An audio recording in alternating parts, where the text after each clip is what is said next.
Salut tout le monde et bienvenue dans un nouvel épisode des Arts et la Science by Jérémy. Alors aujourd'hui en fait ça va être la première vidéo d'une série de 4 vidéos qui vont porter sur tout ce qui va être l'étude des contraintes, l'étude des forces au moment d'un tir. Et donc du coup on va pouvoir un petit peu étudier l'étui en lui-même, qu'est-ce qui se passe lors du tir, quelles sont les contraintes qu'il rencontre, qu'est-ce que ça entraîne, et donc du coup on va pouvoir aussi comprendre pourquoi nos étuis ne durent pas un certain nombre infini de coups, pourquoi au bout d'un certain temps ils ont tendance à venir cassants, et on va aussi du coup apprendre des solutions pour prévenir ces problèmes.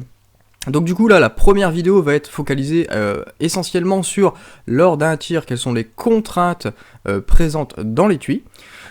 La prochaine vidéo sera quant à elle plutôt sur le fait d'avoir ces contraintes de manière périodique à chaque tir.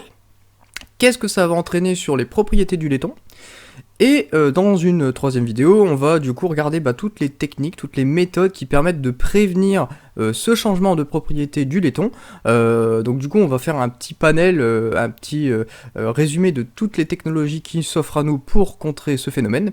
Et dans la dernière partie, qui sera la partie 4, je vous montrerai moi quelle est ma solution, qu'est-ce que j'ai adopté comme système, puisque vous verrez que tous les systèmes n'ont pas les mêmes avantages, les mêmes inconvénients et surtout les mêmes coûts, hein. Ça va grosso modo de solutions qui coûtent quasiment rien à des solutions à plusieurs milliers d'euros. Donc du coup, je vous ferai aussi la démarche que j'ai eue moi en choisissant ma solution, pourquoi celle-ci plutôt qu'une autre.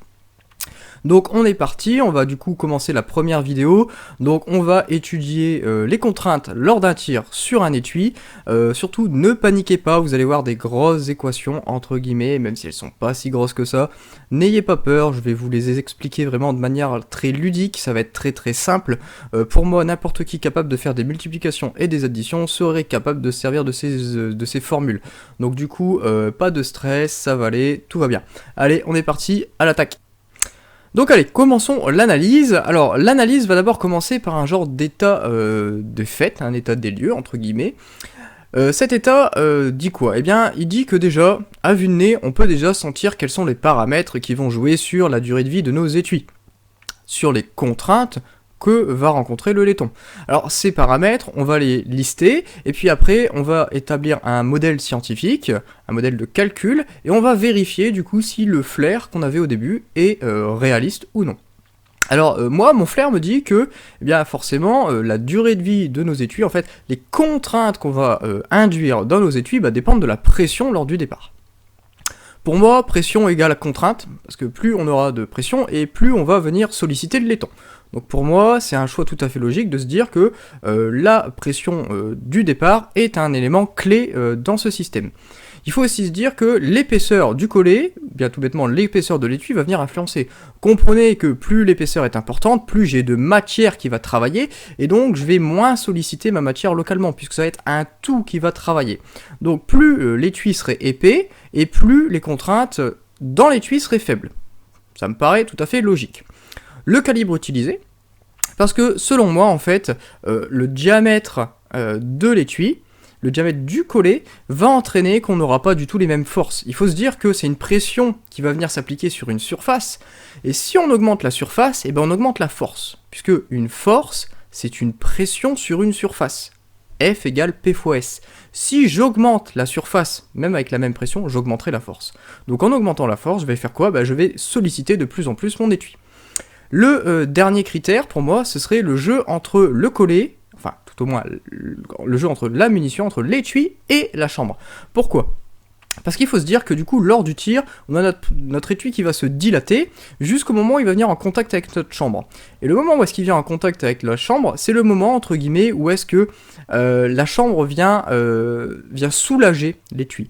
Puisque vous avez tous déjà vu, si on tire une munition en dehors d'une arme, par je ne sais quel moyen, je sais pas, on tape avec un marteau à l'arrière, même s'il faut être un peu débile pour faire ça, mais du coup, on a l'étui qui explose. Pourquoi il explose là alors qu'il n'explose pas dans notre arme ? Tout simplement parce que notre arme, la chambre, a tellement une rigidité importante qu'elle prévient l'explosion de l'étui, tout bêtement. Donc on comprend que si le jeu est plus ou moins important, on va déformer de manière importante l'étui, et donc par conséquent on va le solliciter différemment. Donc allez, on est parti, maintenant on va établir un modèle mathématique qui va nous confirmer ou non les hypothèses que je viens d'expliquer. Alors ce modèle mathématique est finalement très simple. Bon, je vais faire un petit aparté. En école d'ingénieur, parce que bon, oui, pour ceux qui ne savent pas, je suis ingénieur, on étudie généralement en fait les pressions dans des cylindres, des choses comme ça. Et il y avait un TP à l'époque où est-ce qu'on étudiait en fait tout simplement le dimensionnement d'une cuve, quelle doit être l'épaisseur de la cuve pour résister à telle ou telle pression. Et bien finalement, notre étui c'est pas si loin qu'une cuve. C'est-à-dire qu'on a une pression à l'intérieur et puis bah du coup on va étudier les contraintes dans cette cuve. C'est quasiment la même chose. Donc ce qui se passe ici, j'ai un petit schéma que vous voyez sur la partie gauche de l'écran. Eh bien, notre étui, on va l'assimiler comme si c'était un tube, hein, et on va surtout s'intéresser au collet. À la limite, la partie, la bouteille, entre guillemets, je m'en intéresse pas tant que ça, parce que pour ceux qui ont déjà eu l'occasion de le voir, eh bien, c'est souvent le collet qui casse avant le corps. Donc du coup, on va expliquer, on va plutôt s'intéresser au collet en grande majorité dans cette vidéo. Alors du coup, ce collet, on peut l'assimiler à un tuyau. Ce tuyau, c'est comme s'il y avait une pression à l'intérieur, ce qui est symbolisé ici dans le schéma par P0, qui va être la pression à l'intérieur de la munition. Alors attention, ce n'est pas une pression qui est constante. Tout le monde a déjà vu les graphiques avec les pressions en fonction du temps. On voit qu'on a un pic et puis après que ça a tendance à se relâcher avec le temps. Donc du coup, cette pression est variable. Pour le cas de nos dimensionnements, de nos calculs, on va toujours prendre la pression la plus importante, la pression au niveau du pic, puisque c'est elle du coup qui va entraîner la plus grosse contrainte et celle qui va solliciter le plus notre étui. Donc c'est pour ça qu'on va prendre celle-ci. Sur le schéma que vous voyez, il y a une pression P1 qui s'exerce sur l'extérieur.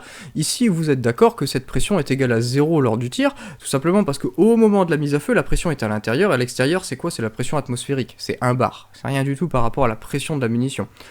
En revanche, il faut se dire que quand l'étui va se dilater, eh bien, il va arriver un moment où j'aurai contact avec ma chambre, et ce moment où j'aurai contact avec ma chambre, c'est comme si ma chambre venait exercer une pression sur l'étui pour le maintenir sous sa forme. Donc le P1 que vous voyez là est égal à 0 au début, à la mise à feu, mais va se transformer en une vraie pression exercée par la chambre sur l'étui. Alors du coup, pour regarder un petit peu ce qui se passe dans l'étui, en calcul de structure, etc., on aime bien couper les choses en deux parce que c'est là où est-ce qu'on se rend compte des contraintes, des forces qui s'exercent dans le matériau. Et donc là, ce que vous voyez, c'est que j'ai coupé en deux, en fait, notre tube, qui représente notre collet, et du coup, on va faire ce qu'on appelle un PFS, c'est grosso modo Newton qui a dit que la somme des forces est égale à 0, etc., somme des forces égale à MA, bon, c'est de la mécanique, c'est pas très compliqué, mais je vais pas trop m'amuser à discuter de ça ici, et donc du coup, en fait, il y a une formule, quand on vient un petit peu développer, qui nous dit que voilà, l'épaisseur que doit avoir notre étui, pour résister à une certaine pression, est égal à DE fois P divisé par 2 lambda plus P. Je vais pas m'amuser à tellement la développer que ça, sachez juste que le petit chiffre que vous voyez, enfin le petit symbole que vous voyez à côté du 2, c'est le symbole pour exprimer les contraintes qu'on exprime en MPa, et tout le reste, c'est pas forcément très important pour l'instant. Ce qui se passe, c'est que cette formule, elle est relativement complexe, elle n'est pas si complexe que ça, mais si on veut s'amuser simplement à faire une analyse globale et pas rentrer trop dans le détail, on peut très grandement la simplifier. Et puis nous, par ailleurs, ce qu'on fait, c'est pas du dimensionnement, c'est-à-dire qu'on va calculer quelle devrait être la taille d'un élément pour résister à une certaine contrainte. Nous là, on fonctionne différemment. Là, on a une taille qui nous est fixée, hein, c'est pas moi qui choisis la dimension des étuis, et on va calculer les contraintes qui vont être dans l'étui pour regarder un petit peu le dimensionnement s'il a été fait correctement, entre guillemets. Même si tout le monde sait que ça a été fait correctement, hein, sinon ça ferait longtemps qu'on aurait changé de design. Donc du coup, la contrainte exercée dans le laiton est égale à la pression fois le rayon interne divisé par E. Ça, c'est en venant triturer un petit peu l'équation qu'on a là-haut. On appelle ça la formule des chaudronniers, tout simplement parce que c'est une formule qui est beaucoup utilisée pour tous ceux qui ont tendance à fabriquer des tubes, des cuves, etc.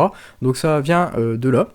Et donc du coup, on va encore la manipuler un tout petit peu, cette formule, pour vous expliquer ce qu'on va en tirer.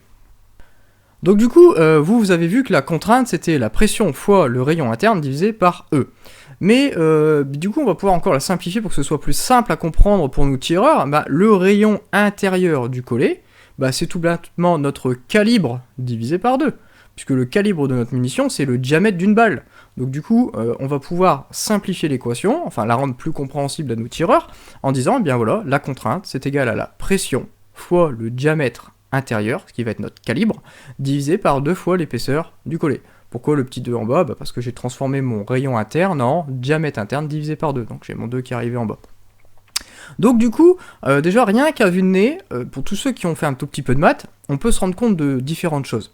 On se rend compte que si on vient modifier un des paramètres, que ce soit la pression, le diamètre ou l'épaisseur, eh bien on va venir modifier notre contrainte. Donc là maintenant, on va étudier quelle est l'importance de chacun de ces paramètres sur les contraintes, donc à quel point on vient solliciter notre étui. Donc déjà, vu que la pression et le diamètre intérieur, aussi dit le calibre, se situent en haut, comprenez que plus je vais les augmenter, que ce soit la pression ou le calibre, eh bien plus j'augmenterai mes contraintes. Donc plus je vais venir solliciter mon laiton, mon étui. C'est logique, vous comprenez que si on a plus de pression, on va plus vite venir user, venir travailler le laiton, que si jamais on avait des pressions plus faibles. Donc déjà, rien que de manière logique, c'est tout à fait correct. Ensuite, le diamètre, c'est ce que je disais tout au début, plus le diamètre intérieur, donc plus le calibre est important, plus ma surface d'exposition à mes pressions sera importante, et donc du coup, plus je vais entraîner de grandes forces dans mon collet. Et donc par conséquent, je vais plus le contraindre. Et on voit du coup, que à l'inverse, l'épaisseur est en bas, ce qui signifie que plus je vais augmenter mon épaisseur et plus je vais diminuer mes contraintes dans mon étui. C'est bien ce qu'on avait dit tout à l'heure, on comprend bien que plus l'épaisseur est importante et puis moins on va avoir tendance à le faire travailler. Imaginez une vision de l'esprit, un étui avec une épaisseur de collet comme ça, entre guillemets, vraiment très épaisse, vous la faites partir, et votre collet va limite quasiment pas se déformer. Pourquoi? Parce que du coup, tellement vous avez d'épaisseur, vous avez diminué les contraintes dans le collet. En diminuant les contraintes, vous avez diminué les déformations, et donc du coup, vous n'avez pas énormément dilaté votre collet. Donc, ces équations, déjà, rien que d'un point de vue logique, sont tout à fait correctes. Maintenant, on va vraiment aller encore plus dans le vif du sujet, et on va vraiment aller dans le détail. Donc comme on l'a dit précédemment, plus la pression sera importante, et donc du coup, plus les contraintes dans le laiton seront importantes. Du coup, on peut déjà faire quelques petites conclusions là-dessus en se disant que, il faut avoir tendance à préférer des poudres relativement plus lentes. Pourquoi des poudres plus lentes par rapport à des poudres vives? Parce que pour tous ceux qui ont déjà vu les graphiques des pressions en fonction du temps lors d'une explosion, on voit que, en fait, les poudres lentes vont créer un plus faible pic. La courbe va être beaucoup plus lissée. Étant beaucoup plus lissée, on aura une pression maximale qui sera plus faible. Étant plus faible, on va venir moins solliciter le laiton. Donc du coup, déjà, on peut se dire une chose, c'est que, petit 1, si vous voulez augmenter la durée de vie de vos étuis, ayez une préférence pour les poudres plus lentes. En plus de ça, ça a un deuxième avantage. Ce deuxième avantage, c'est que, pour ceux qui ne le savent pas, plus la poudre est lente, donc du coup plus vous êtes obligé d'en mettre une certaine quantité dans l'étui, et vous avez un taux de remplissage qui est plus important. Et ce taux de remplissage, en fait, c'est lui qui va vous donner une grande partie de votre régularité au niveau des vitesses.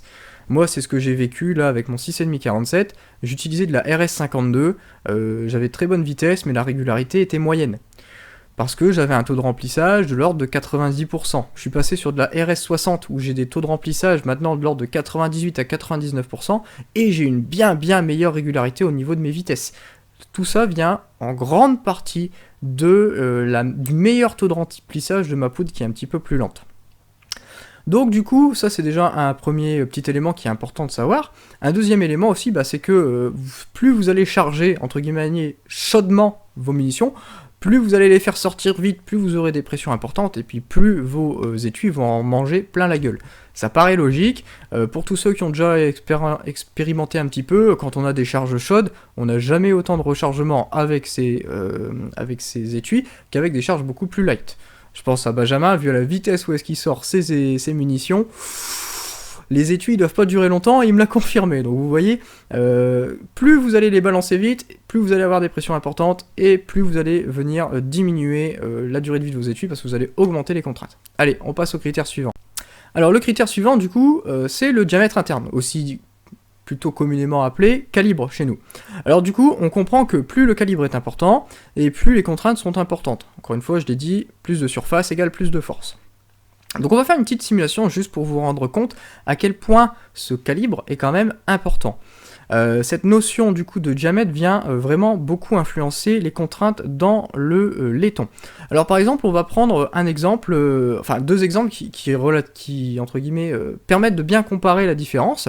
On a un 338 la Pua Magnum, dont le CIP est de l'ordre de 4200 bars. Le CIP sur le 243 Winchester est à 4150 bars. On a une grosse différence au niveau des diamètres des balles. On a du 338 contre du 243. On sait que le 338 est beaucoup plus gros. Donc on va étudier, dans les deux cas, les contraintes en fonction du calibre. Comme ça, vous allez voir vraiment à quel point c'est relativement important cette différence. Alors déjà, je vais poser l'hypothèse, pour que tous les deux soient sur le même pied d'égalité, qu'on va tous les deux les solliciter à 4200 bars. Honnêtement, le CIP à 4150, on peut très largement le dépasser. C'est pas forcément conseillé, mais c'est pas non plus difficile de dépasser le CIP. Donc du coup, on va, pour les mettre tous les deux sur le même pied d'égalité, fixer tous les paramètres. Donc ils auront tous les deux la même épaisseur de collet, que j'ai fixé à 4 dixièmes de millimètre. Et tous les deux seraient soumis à la même pression de 4200 bars. Pardon. Alors du coup, pour lancer les calculs, première chose, les contraintes ne sont jamais exprimées en bars.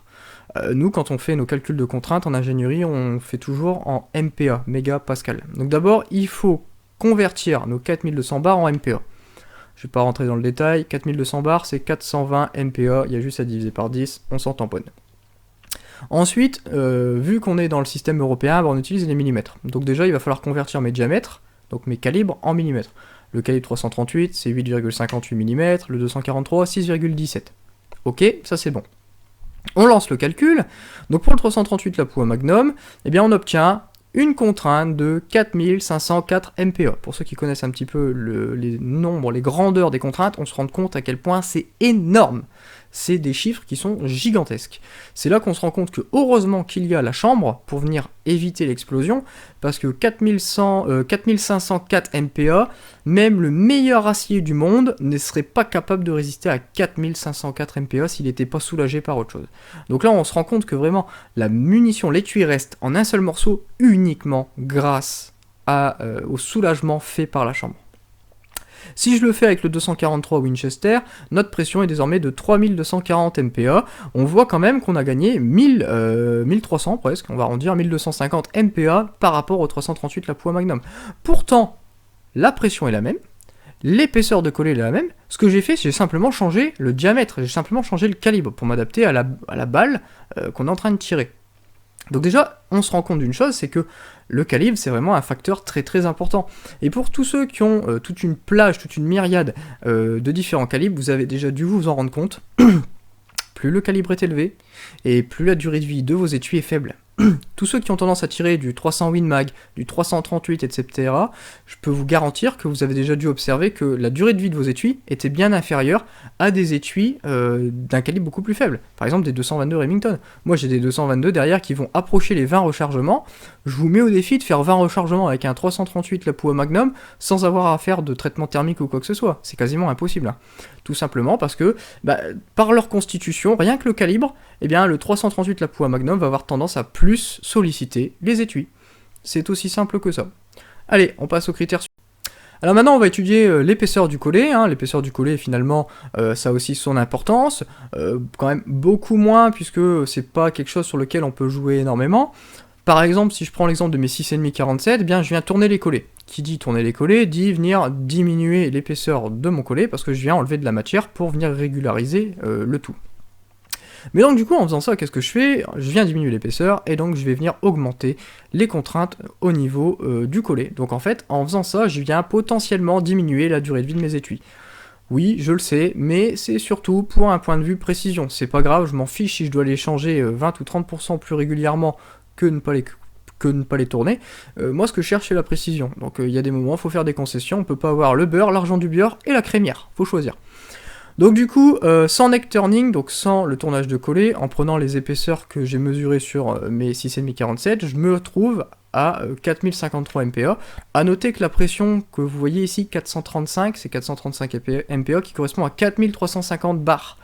La pression des 6,5 47 est relativement plus élevée que le 338 la Pua Magnum et autres. C'est pour ça que dans le calcul, j'ai mis une pression un peu plus haute.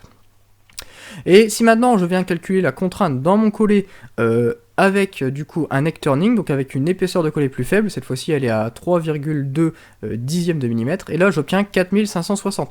Donc je viens d'augmenter les contraintes, la sollicitation de mon collet de l'ordre de 500 MPa, rien qu'en ayant diminué mon épaisseur de collet. Donc on va avoir tendance à beaucoup plus solliciter le laiton quand on fait du neck turning. Donc les formules et les contraintes qu'on vient de calculer précédemment sont du coup valables à un instant T, c'est surtout au moment où est-ce qu'on a la pression la plus élevée, où on a le pic de pression. Simplement, il faut se dire une chose, c'est que ce pic de pression va passer, et l'étui va avoir tendance à se dilater, et à induire des mouvements. On va étudier un petit peu très très rapidement la dynamique, c'est-à-dire les mouvements que va avoir le collet. Alors, au moment du tir, mon collet a un certain diamètre pour tenir la balle. C'est ce que vous avez là sur l'image. Le diamètre de ma balle est à 264. J'ai représenté mon 6,5 47, vu que je suis fada de ce calibre, au passage. Le diamètre externe de mon collet est à 289. Et le diamètre interne de ma chambre est à 295. Donc on se rend compte que j'ai un jeu de 6 millièmes de pouce entre mon collet et ma chambre. Lors de la mise à feu, qu'est-ce qui se passe ? La pression va augmenter, tout va se dilater, et je vais avoir le diamètre de mon collet, le diamètre extérieur de mon collet qui va venir toucher ma chambre. Donc du coup, j'aurai le diamètre extérieur de mon collet égal au diamètre intérieur de ma chambre, qui est à 295. Donc j'ai plus de jeu. Ça, c'est parce que la pression me pousse contre, et dès que la pression a tendance à diminuer, en fait, votre étui a tendance à tout petit peu revenir sur lui. Puisqu'en fait, il y a une certaine élasticité qui fait que, on a toujours tendance à revenir sur soi. Pour ceux qui ont vu la vidéo sur les bushings, on choisit les bushings un petit peu plus petits parce qu'il y a l'élasticité qui nous refait gonfler. Et là, c'est l'inverse. Je gonfle, et après, une fois qu'il n'y a plus de pression, je me rapetisse un petit peu. Il y a toujours un truc qui a tendance à venir contrer le mouvement qu'on a fait. C'est l'élasticité, j'en parlerai plus tard.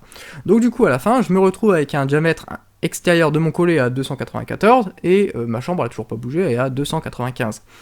Et puis du coup, vous voyez que j'ai un jeu d'1 millième. Ce jeu d'1 millième, en fait, ce qu'il fait, c'est que c'est lui qui permet d'avoir une extraction très fluide. Pour tous ceux qui ont déjà tiré en faisant que du recalibrage neck size, vous vous rendez compte que des fois, l'extraction, ça devient de plus en plus dur. Pourquoi ça devient de plus en plus dur ? Parce que tir après tir, vous venez coller à votre chambre, mais vous diminuez votre élasticité, et donc du coup, vous avez moins tendance à avoir ce spring back, cet effet qui vient rediminuer le diamètre, et donc vous avez vraiment un gros frottement, il y a contact entre le corps de votre étui et votre chambre. C'est pour ça que c'est beaucoup plus dur à venir éjecter, ou bien même à rentrer si on n'a pas bien fait un bon calibrage. Alors, on va aller encore un petit peu plus loin, et puis maintenant, on va regarder du coup la relation qu'il y a entre les contraintes et les déformations. Puisque vous comprenez que plus on vient solliciter, plus on vient induire de contraintes dans un matériau, quel qu'il soit, et plus on va avoir tendance à le déformer. Et là, il existe une loi qui permet en fait de relier tout simplement les contraintes aux déformations d'un objet. Mais pour avoir ces relations, il faut bien sûr tenir compte de la forme de l'objet. Comprenez bien que malgré les mêmes contraintes, si j'ai un objet qui n'a pas les mêmes formes, il ne va pas se déformer de la même manière. Donc du coup, on va très rapidement vous expliquer ce qu'on fait dans l'industrie. Dans l'industrie, on vient éprouver des éprouvettes, on vient faire un essai de traction dessus, jusqu'à rupture. Et en fait, ça nous permet de pouvoir caractériser la relation qu'il y a entre les contraintes et les déformations. Les contraintes, je les connais en sachant quelle force je viens exercer, et les déformations, on vient les mesurer à l'aide de capteurs en regardant de combien mes mâchoires ont tendance à s'écarter les unes des autres. Du coup, il existe deux domaines dans quasiment tous les métaux. Un domaine dit de déformation élastique, c'est-à-dire qu'on vient, pas forcément très légèrement, mais on vient solliciter l'acier. Si je viens lâcher, il viendrait reprendre pile poil sa forme à l'origine. Il ne conserverait aucune déformation. C'est ce qu'on appelle la zone élastique d'un matériau. Si par contre on continue à tirer encore plus fort et qu'on dépasse cette zone, on va arriver dans une zone qu'on appelle la déformation plastique, et même s'il arrive un moment où je venais lâcher, la pièce ne viendrait pas reprendre exactement la même forme qu'elle avait au début de l'essai. Donc du coup, pour nous ingénieurs, souvent on aime bien travailler dans le domaine élastique, au moins on est plus sûr, mais bon, voilà, ici on est dans le domaine du tir, les collets sont de très très loin soumis dans des pressions dites de déformation plastique. Eh bien oui, la preuve c'est que quand vous avez une balle qui a une munition qui a un certain diamètre de coller, vous le tirez, eh bien le diamètre de coller que vous avez à la fin n'est plus le même. Bah, comprenez bien que du coup, la déformation est plastique, elle n'a pas repris exactement sa forme. Sinon, la balle partirait, et puis à la fin, pouf, il viendrait reprendre exactement le même diamètre qu'au début. À la limite, ce serait le pied, hein, parce que du coup, pas besoin de refaire de recalibrage et tout ça. Moi, j'adore, hein, j'aimerais ça. Hein. Malheureusement, la science et la mécanique fait que ça marche pas comme ça, ce serait trop beau. Donc du coup, notre modèle de tube avec une pression intérieure, eh bien, a peu de choses à dire en fait, c'est la même chose qu'un modèle d'une éprouvette qu'on vient tirer dessus. Parce que si on vient regarder la matière, qu'est-ce qui vient entraîner la cohésion du tube? Eh bien, ce sont des contacts de proche en proche qui viennent garantir une certaine tension à l'intérieur du tube. Eh bien, c'est exactement le même phénomène qui s'effectue lorsqu'on vient tirer sur une éprouvette. C'est vraiment très proche du modèle. Donc du coup, en fait, la seule hypothèse qu'on vient poser ici pour passer du vrai modèle à l'hypothèse après, c'est que l'épaisseur est relativement faible par rapport au diamètre, ce qui est une hypothèse qui est quand même relativement très proche de la réalité. C'est généralement le genre d'hypothèse qu'on fait très régulièrement en dimensionnement dans l'industrie. Donc du coup, on va rentrer encore plus dans le détail et on va analyser du coup l'évolution des contraintes en fonction du temps dans la mise à feu de l'étui. Alors pas de panique, je vous vois venir, vous êtes en train de dire mon dieu c'est quoi de ce truc, on va y aller tout doucement, il faut vraiment pas avoir peur, c'est pas compliqué. Donc sur l'axe des ordonnées, donc l'axe à l'horizontale, on a les déformations. Sur l'axe vertical, on a les contraintes. On voit bien que les deux sont liés, si j'augmente mes contraintes, j'augmente mes déformations et inversement. État numéro 1, ce qui est symbolisé en bas à gauche, on a le départ du coup. Juste avant que les pressions augmentent, vous êtes d'accord qu'on n'a pas de contrainte, pas de déformation, c'est le début, il se passe rien. Je viens percuter la mort, je viens augmenter la pression à l'intérieur. En augmentant ma pression, je viens augmenter les contraintes que j'ai dans mon laiton. Et donc du coup, je viens augmenter, en augmentant mes contraintes, bien je viens suivre cette courbe-là. D'accord ? Au début, je suis dans le domaine élastique, mais très rapidement, je passe dans le domaine plastique, parce que mes contraintes, elles continuent à monter au fur et à mesure que la poudre a tendance à se consumer. Donc la combustion de la poudre fait monter la pression au fur et à mesure. On arrive jusqu'à un moment où est-ce que vous voyez là, il y a un petit angle droit. Ce petit angle droit, c'est quoi? C'est le moment où est-ce que notre étui vient en contact avec la chambre. Eh bien oui, comprenez que ma contrainte va augmenter puisque ma pression augmente dans la chambre, mais la déformation, elle, va s'arrêter. Pourquoi? Tout simplement parce que l'étui est arrivé en contact avec la chambre et il ne pourra pas aller plus loin, tellement le canon est rigide, il n'y a quasiment pas de déformation due à la pression à l'intérieur, donc là, c'est quasiment le moment où est-ce que, hop, les déformations sont arrêtées. Par contre, les contraintes continuent à monter, puisque la pression à l'intérieur fait que, eh bien, on a un pic de pression qui est en train d'arriver. Du coup, j'ai la partie verticale, là, qui est le moment où est-ce que j'ai encore mon augmentation de pression, mais je n'ai plus de déformation parce que je suis déjà en contact avec notre étui. Arrivé tout en haut, le moment où est-ce que j'ai ma petite partie en jaune, là, c'est le moment où est-ce que la pression commence à rediminuer. Pourquoi? Parce que la balle a avancé dans le canon. Ayant avancé dans le canon, eh bien, on sait que la pression, c'est proportionnel au volume. On a augmenté notre volume, donc on diminue la pression. Donc c'est le moment où est-ce qu'on commence à soulager de nouveau notre étui. Et donc, du coup, on va suivre cette ligne-là, et arriver à un moment où est-ce que je n'ai plus de contrainte. Le moment où je n'ai plus de contrainte, c'est le moment tout simplement où la balle elle est partie, j'ai plus de pression dans mon canon, mon étui n'est plus sollicité. Par contre, même s'il est plus sollicité, vous voyez qu'il n'est pas revenu au point initial. Il est revenu avec une certaine déformation. Et cette déformation, il va la regarder ad vitam aeternam, jusqu'au moment où vous viendrez faire un recalibrage, où vous viendrez remettre à sa place, comme il fallait, le coller. Alors du coup, c'est vraiment super intéressant de pouvoir étudier ce phénomène de cette manière-là, parce que en fait, je trouve que c'est une méthode, j'ai jamais vu ça en fait. J'ai cherché dans plein de bouquins, j'ai cherché sur internet, et j'ai jamais vu un genre de petit graphique comme ça, et pourtant il est très basique, il est pas très compliqué, donc du coup je me suis dit que ce serait intéressant de le faire pour vous le montrer, et puis pour montrer vraiment de manière graphique, c'est beaucoup plus simple à comprendre. Alors désormais nous allons aller encore plus loin et on va regarder du coup l'importance du jeu entre le collet et la chambre. Vous croyez quand même pas que je l'avais oublié, hein, j'avais bien dit 4 critères, hein. On a bien vérifié la pression, on a vérifié le calibre, on a vérifié l'épaisseur du collet, mais on n'avait pas encore vérifié le jeu entre les deux. Là c'est ce qu'on est en train de faire. Donc du coup, maintenant, quand on a une chambre dite standard, on a un certain jeu qui est relativement important entre notre munition et la chambre, et donc du coup lors du tir, comprenez qu'on va avoir des déformations relativement importantes. C'est pour ça du coup qu'on se retrouve, ce que vous voyez à gauche, avec une déformation de l'étui qui est relativement importante, tout simplement parce que le jeu est important, donc l'étui va simplement plus se dilater, vu qu'il a plus de place disponible. Dans les chambres match, on a beaucoup moins de place pour la déformation. Ayant beaucoup moins de place pour la déformation, le moment où est-ce que j'ai mon angle droit, là où est-ce que je vais remonter à la verticale parce que je suis arrivé en contact avec la chambre, va arriver beaucoup plus tôt. Mais arrivant beaucoup plus tôt, du coup, qu'est-ce qui se passe? Eh bien, les déformations, quand je vais relâcher la pression et que je vais revenir vers la zone où il n'y a pas de contrainte, eh bien, vous voyez du coup que je vais retomber beaucoup plus proche de mon point de départ. Eh bien, ça veut tout simplement dire que les chambres match vont induire de plus faibles déformations dans les étuis, et en induisant de plus faibles déformations, tout simplement parce qu'il y a moins de jeu, il peut moins bouger l'étui, eh bien on va avoir tendance à beaucoup moins solliciter nos étuis. Et ça, c'est vraiment super. J'ai des petites anecdotes, puis ceux qui pratiquent le bench vont sûrement confirmer. Les étuis en 6PPC, etc. ont relativement de très très bonnes durées de vie. Pourquoi?